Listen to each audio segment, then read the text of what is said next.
semua, siapa yang tidak pernah jadi anak usia dini? Ya, kita semua pasti pernah ada di masa anak usia dini. Ada yang tahu berapa sih rentan waktu anak usia dini? Yuk, kita bahas bersama-sama beberapa hal terkait anak usia dini supaya kedepannya ketika kita bersama dengan mereka, kita bisa bersikap lebih baik dan membantu proses perkembangannya. Ya. Nah, yang pertama, National Association for the Education of Young Children, yaitu sebuah asosiasi para pendidik anak yang berpusat di Amerika, mendefinisikan rentang usia anak usia dini berdasarkan perkembangan hasil penelitian di bidang psikologi perkembangan anak yang mengindikasikan bahwa terdapat pola umum yang dapat diprediksi menyangkut perkembangan yang terjadi selama 8 tahun pertama kehidupan anak. Selanjutnya, karena kita tinggal di Indonesia, kita akan melihat Undang-Undang Nomor 20 Tahun 2003 tentang Sistem Pendidikan Nasional, di mana mengatakan bahwa rentang waktu anak usia dini adalah 6 tahun awal kehidupan. Baik, dari dua pernyataan tersebut, kita bisa melihat bahwa masa usia dini adalah masa yang fundamental dalam kehidupan anak selanjutnya, sampai periode akhir perkembangannya. Ya, karena masa anak usia dini adalah masa-masa untuk bereksplorasi, masa untuk mengidentifikasi atau imitasi, masa mereka peka, masa bermain, masa perkembangan awal pastinya, yaitu masa di mana anak terus mencari tahu dan ingin bisa dengan meniru apa yang dia lihat, apa yang dia dengar, kemudian mencoba, dan mencoba.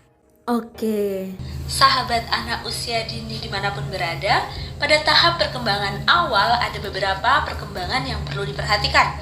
Yang pertama adalah perkembangan fisik motorik, yang terdiri dari perkembangan motorik kasar, di mana ada gerakan lokomotor seperti melangkah, berjalan, berlari, melompat, dan lain-lain.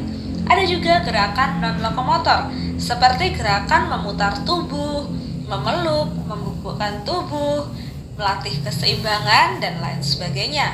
Ada juga gerakan manipulatif. Apa nih? Gerakan manipulatif adalah aktivitas yang dilakukan tubuh dengan bantuan alat, contohnya melempar, menangkap, dan lain-lain. Sedangkan perkembangan motorik halus di mana ada tahap untuk mencoret atau membuat goresan. Selanjutnya ada tahap mengulang secara linier, tahap menulis secara random, dan tahap menulis tulisan nama. Kemudian ada perkembangan kognitif yang dalam proses mengembangkan bisa dilakukan program bermain, program bercerita, program karya wisata, dan program eksperimen. Kemudian program tanya jawab ataupun program demonstrasi. Tak kalah pentingnya adalah perkembangan bahasa yang melingkupi ada 3 bagian. Yang pertama, lingkup perkembangan menerima bahasa, yaitu kemampuan untuk memahami bahasa lisan yang didengar atau dibaca. Kedua, lingkup perkembangan, kemampuan mengungkapkan bahasa, di mana anak mampu menggunakan kata-kata dan bahasa secara verbal untuk mengkomunikasikan ide atau pikirannya, baik dalam bentuk bicara secara langsung ataupun menulis. Nah, lingkup perkembangan yang ketiga yaitu keaksaraan, kemampuan baca tulis permulaan. Bisa dengan menyebutkan simbol-simbol huruf yang anak kenal, juga mengenal suara huruf awal dari nama-nama benda yang ada di sekitarnya.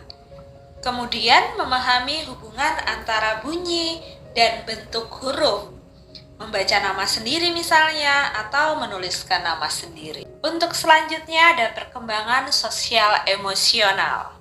Dalam proses perkembangannya ada beberapa metode yang bisa digunakan. Yang pertama, keteladanan. Contohnya keteladanan dalam beribadah, seperti bagaimana sih sikap berdoa, atau keteladanan yang berhubungan dengan orang lain.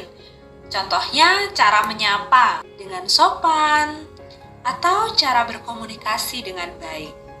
Dan keteladanan-keteladanan lainnya. Metode yang kedua adalah metode mendongeng atau bercerita. Nah, kita sebagai fasilitator harus punya gaya tertentu. Entah itu memperhatikan intonasi ketika bercerita atau membacakan dongeng untuk anak usia dini. Selain itu, untuk meningkatkan perkembangan sosial emosional pada anak usia dini, kita juga bisa mengajak mereka bermain secara kooperatif dengan melakukan permainan dalam kelompok atau juga bermain peran. Bisa menempatkan peran-peran tertentu pada anak usia dini. Lalu bisa juga dengan outbound, di mana kegiatan bermain yang dilakukan di alam terbuka. Nah, menarik bukan? Kita belajar lagi tentang anak usia dini. Untuk selanjutnya nantikan video-video berikutnya.